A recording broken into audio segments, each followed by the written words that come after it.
Hello, fellow Wolverines, and welcome back to Wolf TV SportsCenter. My name is Jack Dillon. And I'm Zach Warshaw.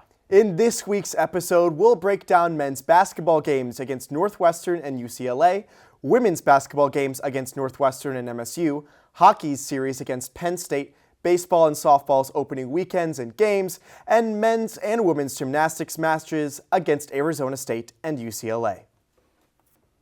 On Wednesday, February 11th, the men's basketball team traveled to Evanston to face off against unranked Northwestern, who did not go down without a fight. After trailing by as much as 16, the Wolverines pulled off a miraculous second-half comeback to win 87-75. The first half was all Wildcats, shooting from over 50% from the field and limiting Michigan to just 35%, despite strong post play from Adai Amara and Morris Johnson Jr. However, the second half completely flipped the script. The Wolverines exited the locker room down 9 points and absolutely hit the ground running. They shot 55% from the field in the second half while holding the Wildcats to 31% and only allowing one single three-pointer all half. With 7 minutes left in the game, a Trey McKinney three gave Michigan their first lead of the game at 68-67, and they never gave it back up. LJ Kaysen led the team with 18 points, while Mara, Lendeborg, McKinney, and Johnson Jr. all followed with double-digit scores of their own.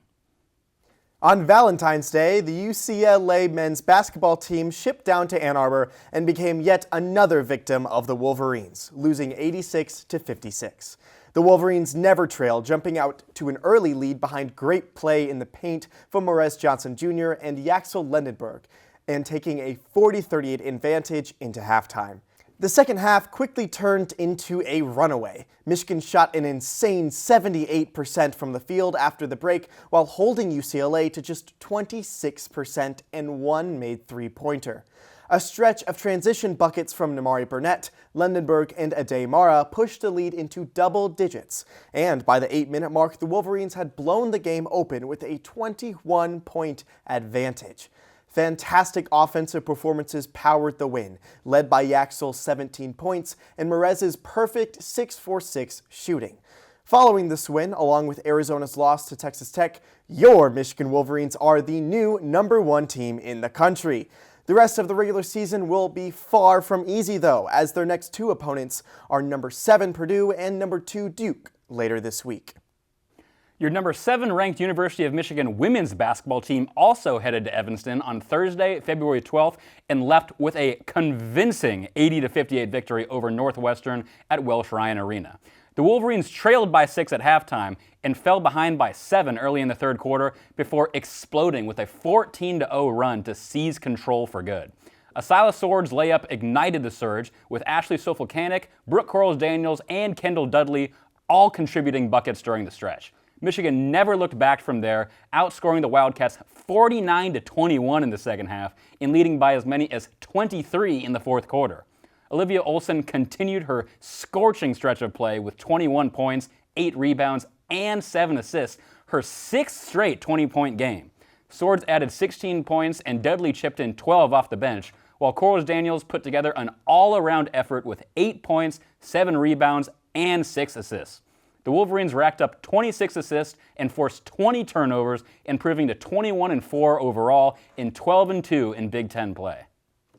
Michigan kept the momentum going at home on Sunday, February 15th, absolutely manhandling Little Brother in Chrysler, 86-65, to complete the season sweep. The Wolverines trailed 21-15 after the first quarter before turning it on in the second, erupting for a 26-point quarter on a 12-0 run midway through the period to take control and carry a 41-30 lead into the break. Mila Holloway was the catalyst, knocking down a pair of threes during the run and finishing with 15 points, 5 rebounds, 5 assists, and 3 steals. Michigan poured it on in the third quarter, scoring 13 of the first 17 points to push the lead to 19 and put the Spartans away for good.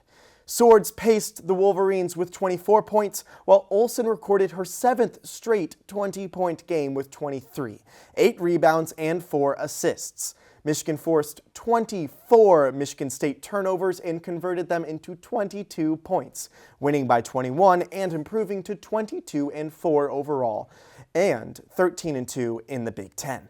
The Wolverines have the week off before traveling to Iowa next Sunday at 12 p.m. Eastern on Fox. You okay, buddy? Sorry, just taking care of my little brother. I call him Michigan State.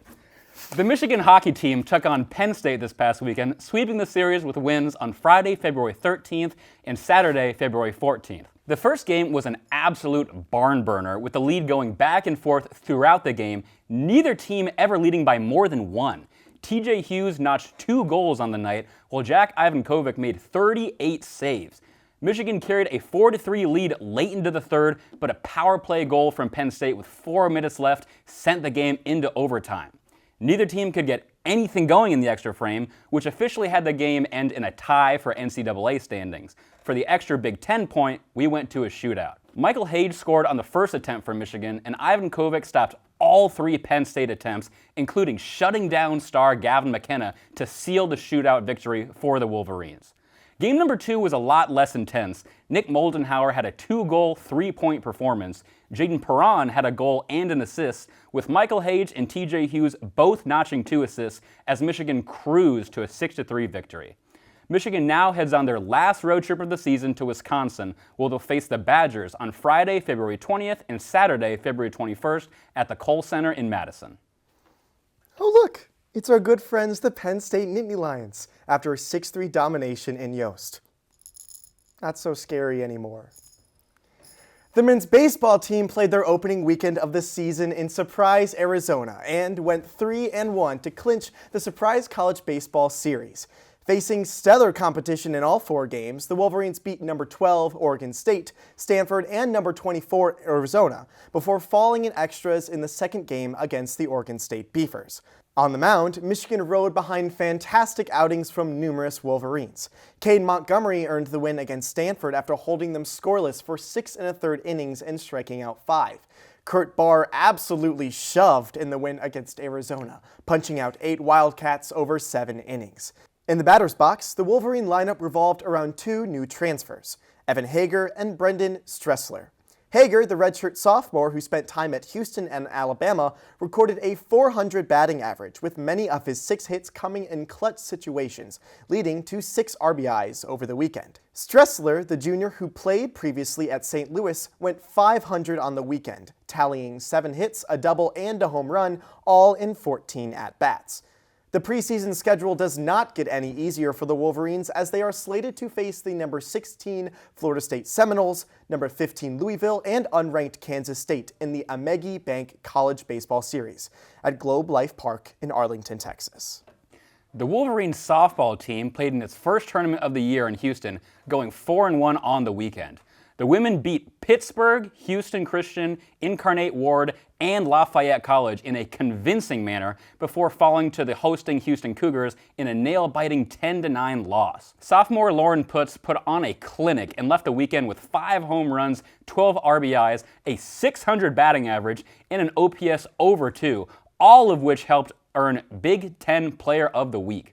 Junior Janissa Conway also hit 5 out of the park, knocked in 14, and notched a 1.860 OPS. In the circle, Michigan was led by a combined effort from junior Aaron Hone, sophomore Kat Myers, and junior Gabby Ellis, all of whom contributed good outings across the weekend. Next weekend, Michigan heads to Tempe, Arizona for another tournament and will face New Mexico State and Southern Utah before playing the hosts, 22nd ranked Arizona State Sun Devils, twice. The men's and women's gymnastics team had a busy week. The number 3 ranked men's team swept number 11 Springfield and Arizona State on February 14th at Cliff Keen Arena. It was essentially a battle for second place between Springfield and ASU, as Michigan posted their second highest season score of 318.700.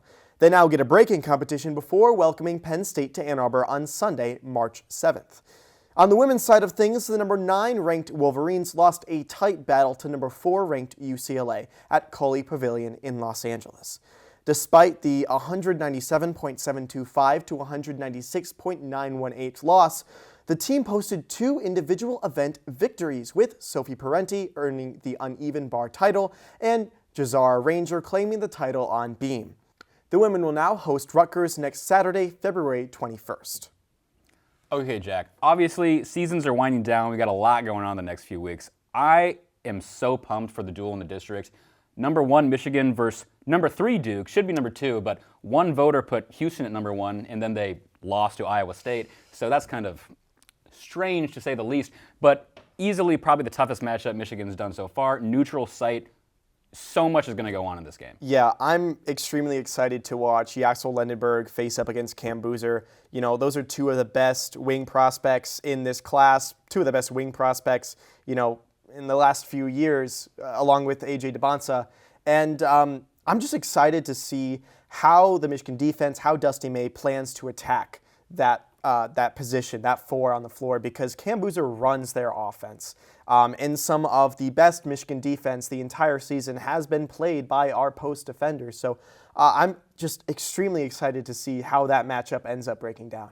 And after a frankly shaky start in Northwestern, Yeah. we really need to get it locked down because this is Duke we're talking about. This isn't another Northwestern or Big Ten opponent that's under 500. It's a number 3 team, number 2 team in the country. They really got to lock in. Yeah, I love that you bring up that Northwestern game because that first half they just played with zero energy. And that's something I'm not worried about when they go to Washington, D.C. because you are in, a neutral site, you're in a new arena, the juices are flowing more than ever, you're facing the number 2 ranked team. You're never looking over Duke on your schedule. So I'm not necessarily worried about that energy being lacking. I am worried that the shots maybe won't fall, but LJ Kason's been shooting a lot better. Elliot Cadeau and Yaxel Lendenberg both have ticked up their numbers a little bit, so I'm just really excited to see where this game goes. Me too. I think it's a good test for heading into the Big Ten tournament, the NCAA tournament in March, obviously. It's a good test for how they're going to stack up because sometimes while Big Ten play is very good, you don't get that real test until you play these powerhouses in the ACC, in the Big 12. Because you're not playing just Big Ten teams in the NCAA tournament. So it's going to be a perfect test for how they're going to do against people they're not familiar with. You can only watch so much tape because you're not playing them twice a year. Yeah. So it's going to be a real interesting matchup, and I can't wait to see what happens. That'll be all for this week's episode of Wolf TV SportsCenter. I'm Zach Warshaw. And I'm Jack Dillon. Wave goodbye, Sparty. Who's got it better than us? Nobody.